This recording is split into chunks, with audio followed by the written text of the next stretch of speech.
This video series is to assist the aircraft operators in participation in the BARS program.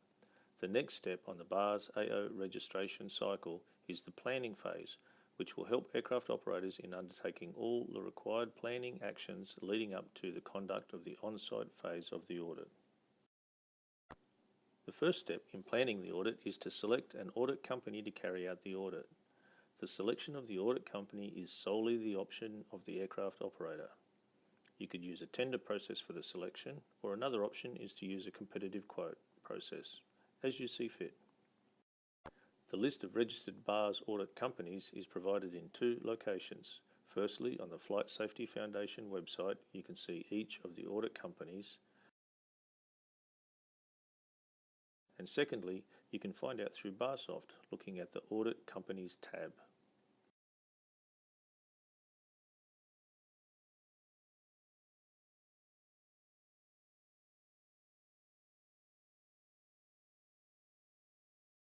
The fee for the BARS audit is in two parts. The fixed fee for the audit is set by the BARS Program Office and described in the Standard Audit Agreement template document.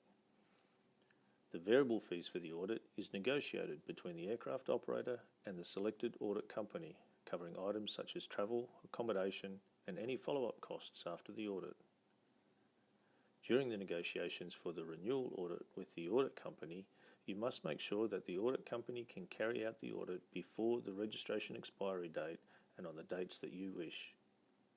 Once you have selected the audit company and agreed the dates, your selected audit company will assist you with generating and signing the BARS audit agreement and also invoicing for any variable costs. The BARS Program Office will invoice you separately for the fixed audit fee. The next task is to complete or update your aircraft operator profile in BARSoft so all the information loaded there is up to date. To make this AO profile information task easier, we recommend that before you start to update BARSoft, gather together certain pieces of information first.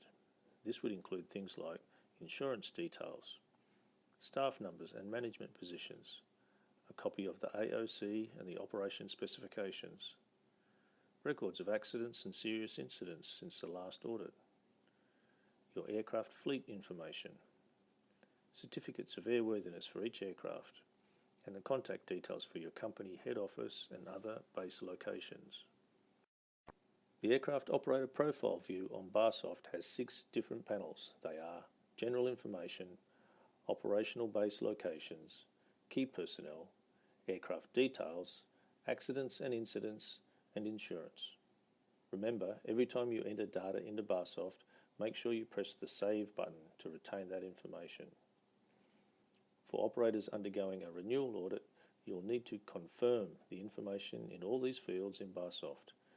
The top right corner of each field has a Confirm button, which contributes to the completion bar at the top of the screen. You'll need to get this completion bar to 100% and shaded green before BARSoft will allow you to create your next audit. Let's have a look at what you can expect to see on BARSoft. Click to the AO Profile tab, and here you can see the different fields for general, aircraft accidents and incidents, etc. You can also see the Confirm button we were talking about before at the top of the screen. You can see that this image is showing 0% complete. As part of your responsibilities as an aircraft operator registered in the BARS program, you must keep this information up to date throughout the period of your BARS registration. Please update it within 7 days of any significant changes throughout this time. This information is visible to our BARS member organisations. Once you have all the information in the AO profile completed and the percentage complete bar is at 100% and green, you can now go ahead and create a new audit for your company. To create the audit, you will need to know the selected audit company, the dates of the opening and closing meeting, and the operational categories that you wish to have audited. This is the scope of the audit. Now let's have a look at how simple it is to create a new audit.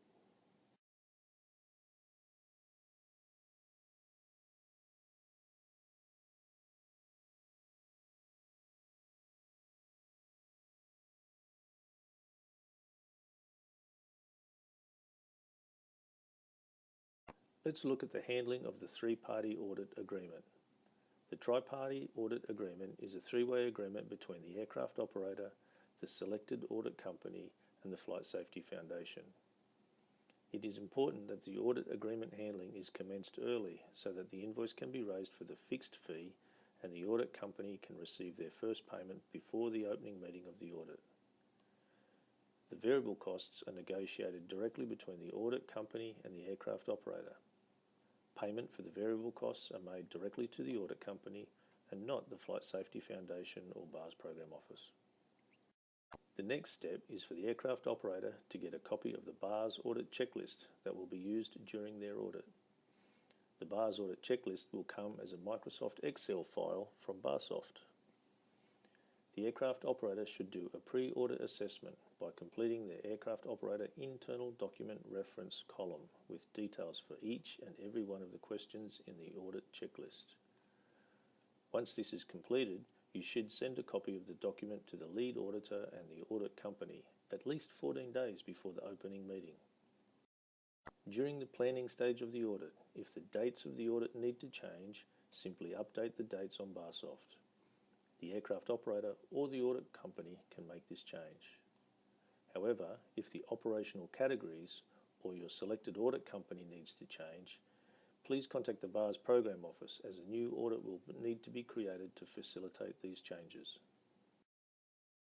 Leading up to the opening meeting for the audit, make sure that you have all the material ready for the auditors to facilitate a smooth audit. Things like company manuals, local regulations, a copy of the AOC, any internal or external audits performed on your company. Can you have an aircraft available for inspection? Make available any management personnel that you can. Flight crew and ground crew training records, or records relating to the conduct of flights like flight plans, fuel plans, load plans, weather and NOTAM information are all material that will be used by the auditor during the audit. During the preparation for the audit, contact your audit company at any time with questions. It's much better to ask for information before the audit if you're not sure. If you have any interpretation issues with the audit questions, the BARS implementation guidelines can help you in understanding what is the meaning of the question or the type of evidence that you could present. You can get a copy of the implementation guidelines from the BARSoft Documents tab at any time. You can also contact the BARS Program Office for more information. Here's a copy of the preparation flowchart outlining all the steps we've just discussed. A copy of this flowchart is available on the BARSoft Documentation tab. The next video will assist you in understanding what to expect during the on-site phase of the audit. This will be conducting the audit phase of the BARS registration cycle.